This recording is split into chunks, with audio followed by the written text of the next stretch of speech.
Guys, it is time. It is finally time to start the spring garden.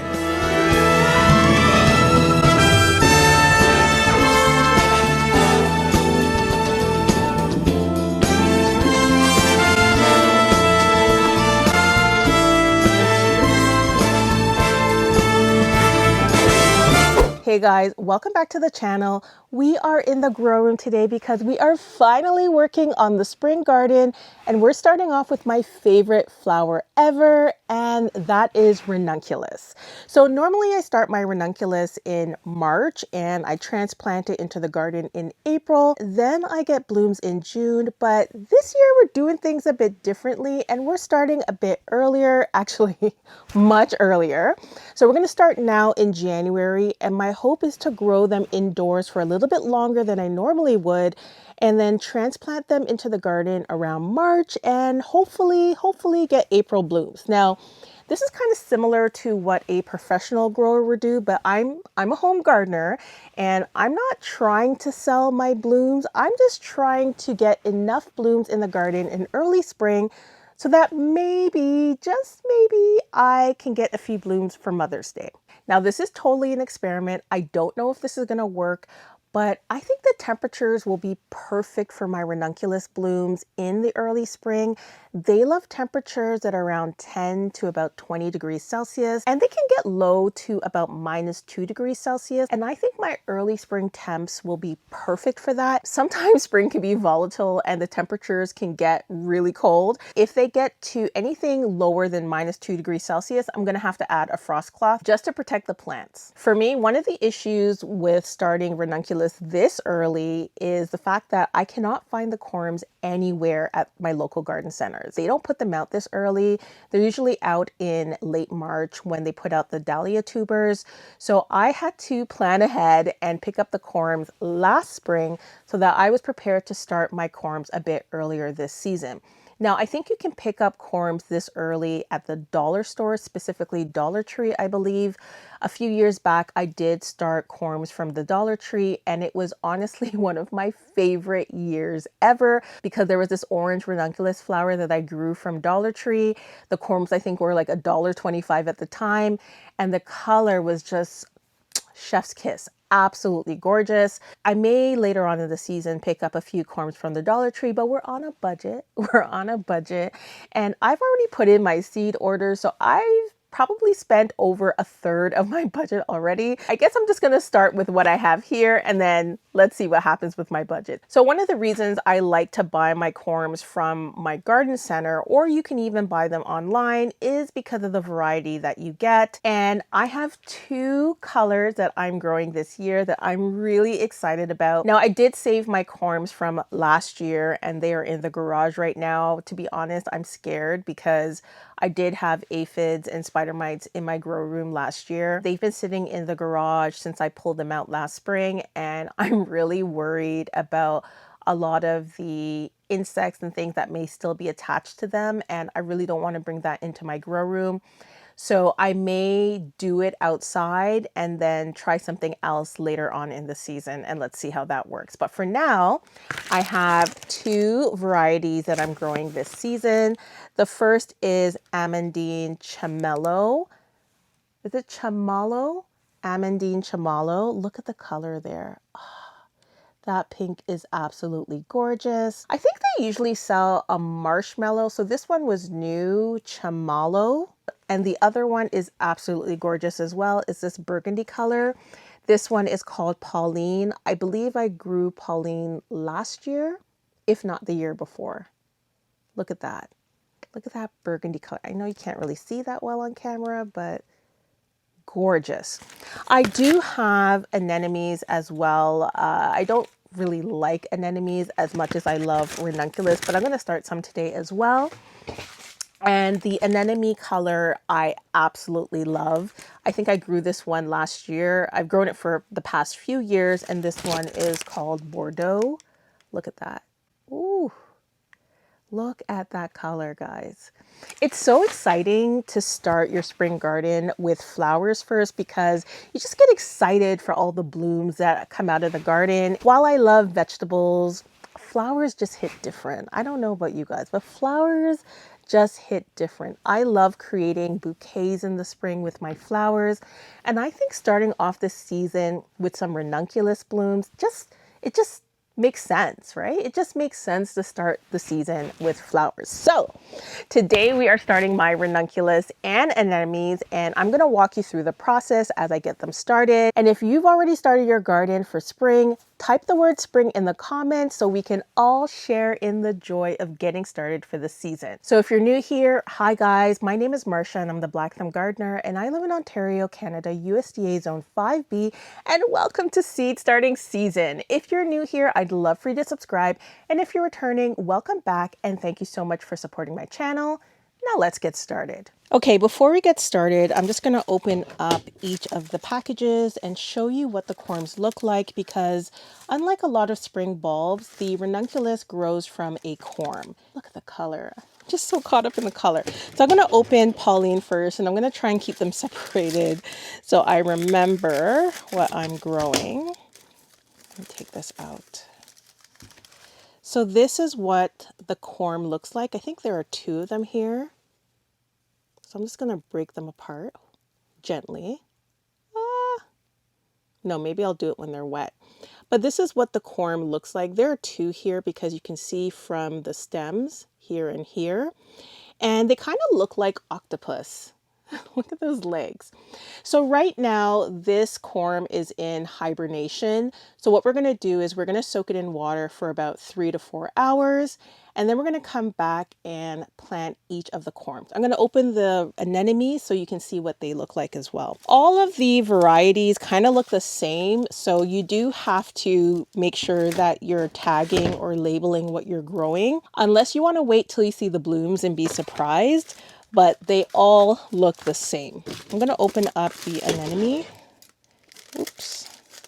This one is the Bordeaux.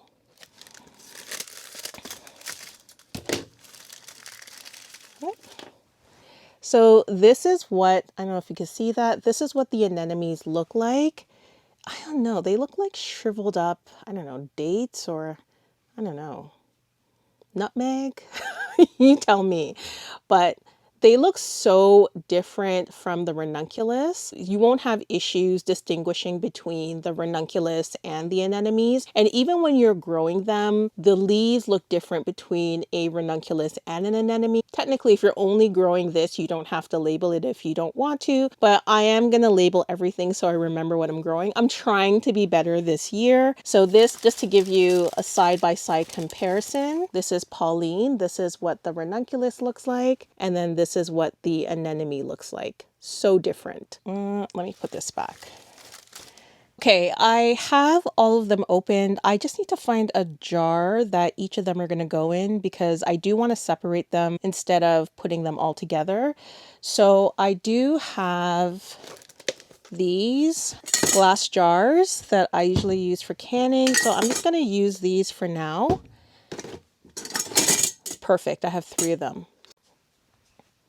Okay, so I'm using 3 different glass jars because I don't want to put them together when I'm soaking them. I'm going to put this in the sink, and this is why I love my grow space, because I have a sink right here, so I don't have to go up and down stairs to the kitchen sink to do all of this. I can get it done all right in my grow space. So what I'm going to do is mark these first so I know what I'm growing. So the first is the Amandine Charmello. Just gonna stick this right here. I'm just gonna say Char Mallow.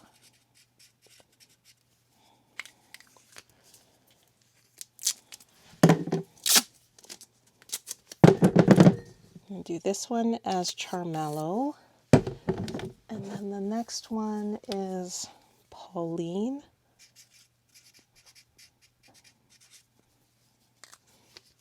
Pauline.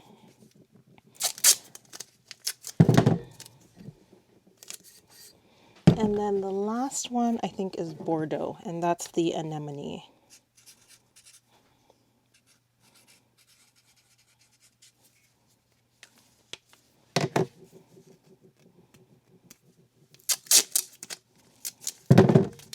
Okay. So I have Bordeaux and I have Pauline and then I have Charmello. Let's get our ranunculus in them first. So this one is Bordeaux and I'm gonna make sure it's in the right jar. Okay. And I think this one is Charmello. So I'm just gonna dump this in here. Oh, shoot.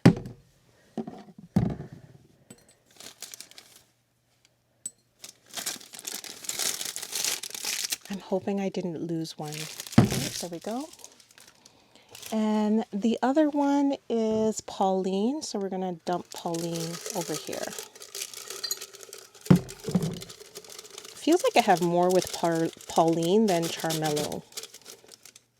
If I'm looking at the tag, there's supposed to be 5 Amandine Charmello and Chamalo, and 5 Pauline. So they're supposed to be equal. All right, so I'm going to fill all of these with water first, and then we're going to discuss how long I'm leaving it and then what I'm going to do on every hour. And I'm just using cold water for this. That's enough.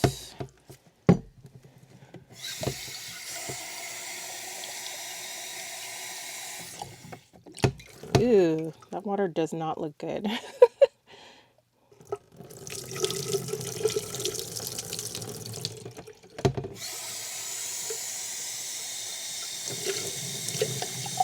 Yep.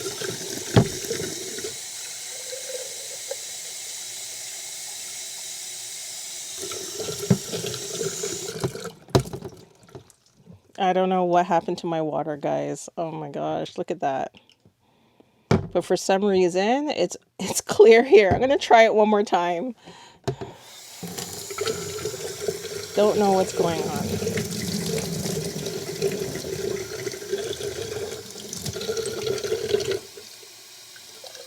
There we go.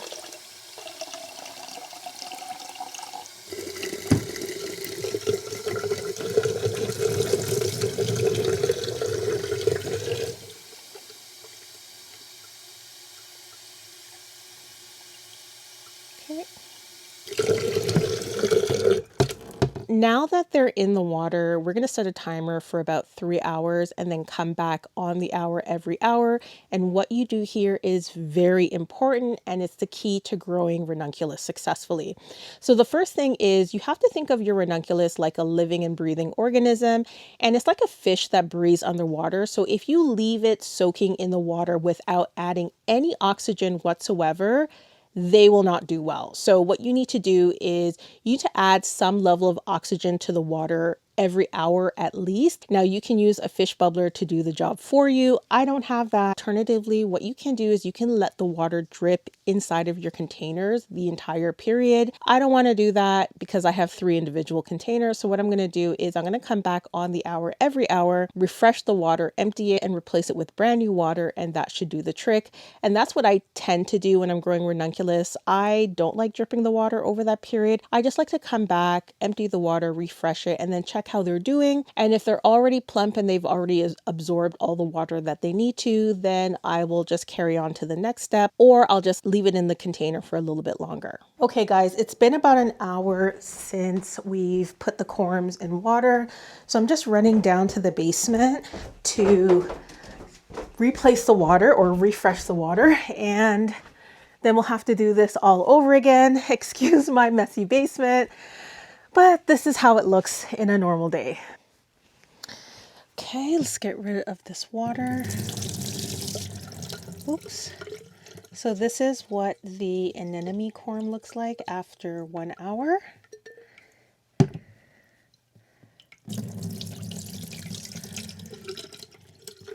This is what the ranunculus corm looks like after an hour. See how it's looking more plump? And this is the other one.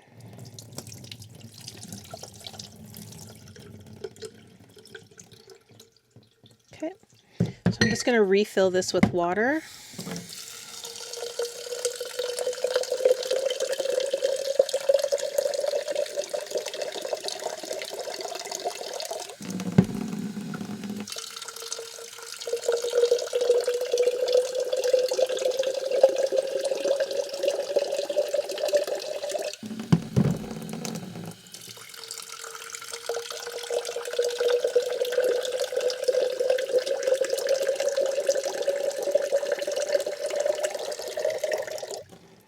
That's it. We'll be back in another hour. Okay guys, I'm back. It's been about 3 hours and it's time to check on our corms and see if they're ready to be taken out of the water. And then if they are, we're going to be planting them in some soil. Okay, I just took one of the corms out of water. This is what it looks like. It's looking pretty good. This is after 3 hours of soaking in water. You can see how it's just plumped up like that. And this is a perfect time now to plant it in some soil.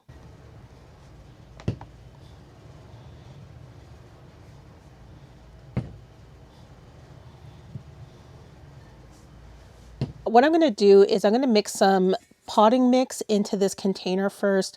I want the soil to be moist, and Ranunculus and Anemones like to have moist soil when they're growing their roots. So you do want to make sure that it's not too moist because they will rot, just moist enough that they can get their roots started. And I'm using potting mix. This is Pro Mix. And you're going to see me use Pro Mix throughout the entire season just because it's my preferred potting mix that I like to use. You can use anything that you have at home. I'm just going to wet this in the sink for a little bit.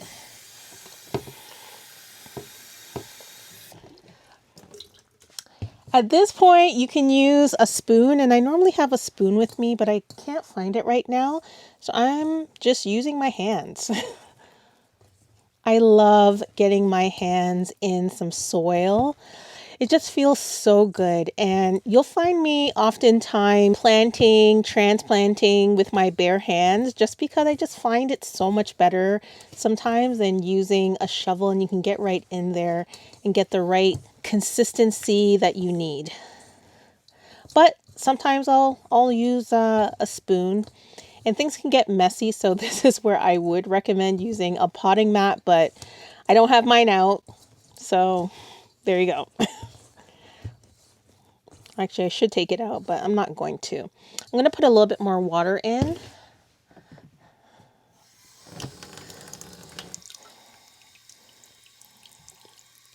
And now that I'm thinking about it, I really should have poured the water from the containers into the potting mix to mix it up. I didn't think about that. So if you want to be, if you want to conserve water, then maybe that's the route you should go. But oops, oh my gosh, a mess already. Okay, this is the consistency. I don't know if you can see that. Let me try and move closer. This is the consistency that you're going for. You're going to see some water drip out there.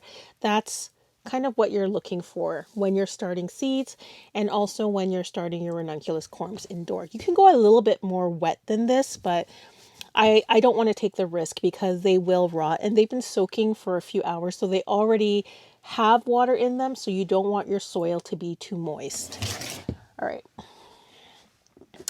I have this container here with holes on the bottom. I like this container because air can get to the roots. This is, I think this one is from Bootstrap Farmer. So I'm just going to put all of the ranunculus and anemones into this one container. Just going to dump this soil in.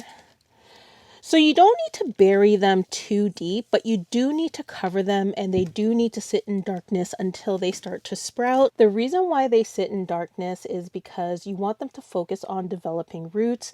If they get sunlight too early, then they're not going to have a strong root system. So that's why I'm going to be covering it until I see some growth on the leaves coming out. Then I'll put it under some light. So that's what it looks like. I don't know if you can see it.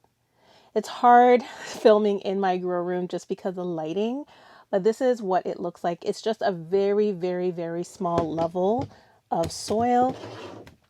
So I'm going to start off with the ranunculus, and I'm going to start off with Pauline.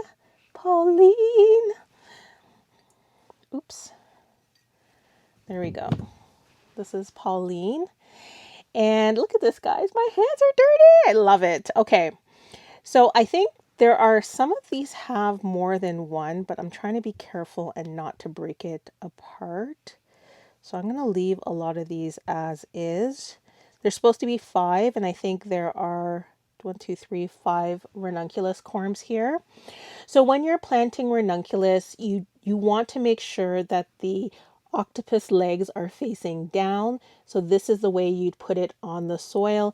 You don't want it to go this way. And then we're going to put a light cover of soil over the top. Okay, and I'm just pushing it down very lightly. Too much and it will break. Okay, actually, maybe I'll do down ways. 2, 3. Trying to figure out how much space I have. Okay, so this is Pauline. And the other thing is to label. So what I'm going to do is use this guy here. And I usually like to put a divider here. Oops. There we go. So I know that this one is Pauline. Oops. Oh my goodness.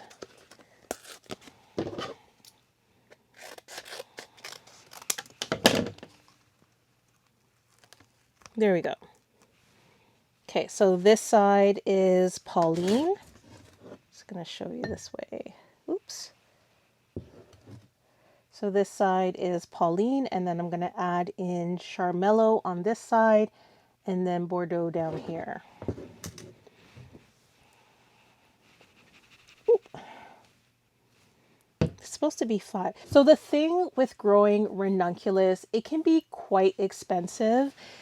And I'm just going to pull the anemones pack. This anemones pack, this is Bordeaux. This costs about $7 and you're only getting 5 corms. So it's important that if you do want to continue growing ranunculus each year, that you save the corms because they will divide the same way that dahlia tubers will divide. And that way you can get more bang for your buck rather than buying new corms every year. Okay. Just gonna put, this is Charmello. I find that Charmello smaller. Look at the size of Charmello. I'm gonna go, sorry, I'm trying to figure out where you are here. Look at the size of Charmello compared to Pauline. I don't know if you can see that. Oh, there we go. This is Pauline. This is the size of Pauline. And then this is Charmello. Look at the size. Oops. Look at the size of Charmello versus Pauline. I think these hopefully will produce bigger blooms, Pauline, because I don't know why Charmello is so small. Okay. I just realized that the corms are tiny. Very tiny. I am not really liking that. Okay. So I'm going to get my little label going. So that one, that way. And then in this section right here, I'm going to add Bordeaux. So this is what the anemones look like after about 3 hours.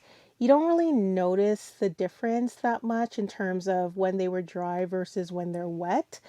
But with ranunculus, you do notice a big difference. They just feel like they double in size. So for anemones, it's a little bit difficult trying to figure out where the root is from where the stem is. So what I usually do to avoid all guesswork is I plant them sideways.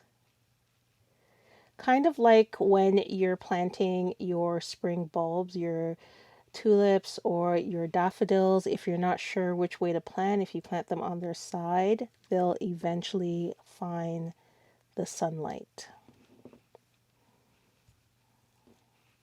Okay. And this one is, oops, get that here. This one is Bordeaux. I'm going to put that in the corner. So this is what it looks like. I have Pauline on this side, Amandine Chamello, and this side is Bordeaux. So now I'm just going to throw some potting mix over the top. Ugh, there we go. And you don't need a lot of potting mix to cover the top, just a light sprinkle of potting mix, just enough to cover them.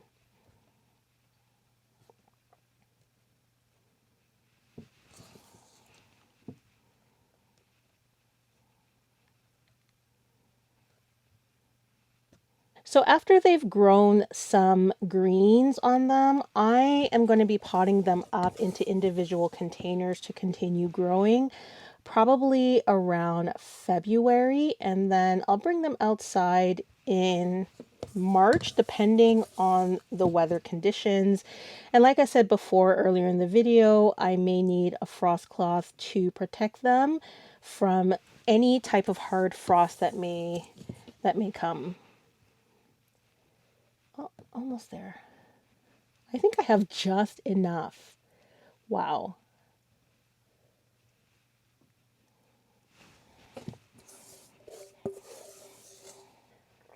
There we go. I think I have enough. Let's make sure I cover every part of it. Oops. There we go. And what I'm going to do, just to put something over it, I'm going to put this wicking mat. Might not be a good idea because it might wick the moisture out of it, but I'm just going to use this wicking mat for now and put it over. And then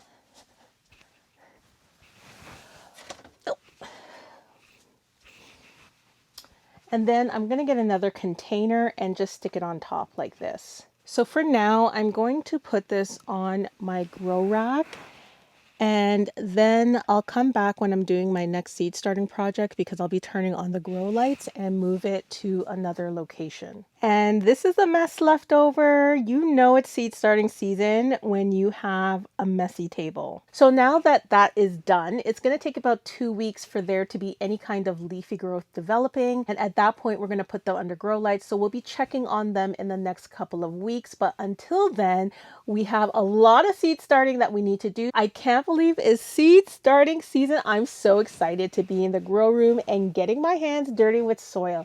Thank you guys so much for watching, and I'll see you in the next one. Bye.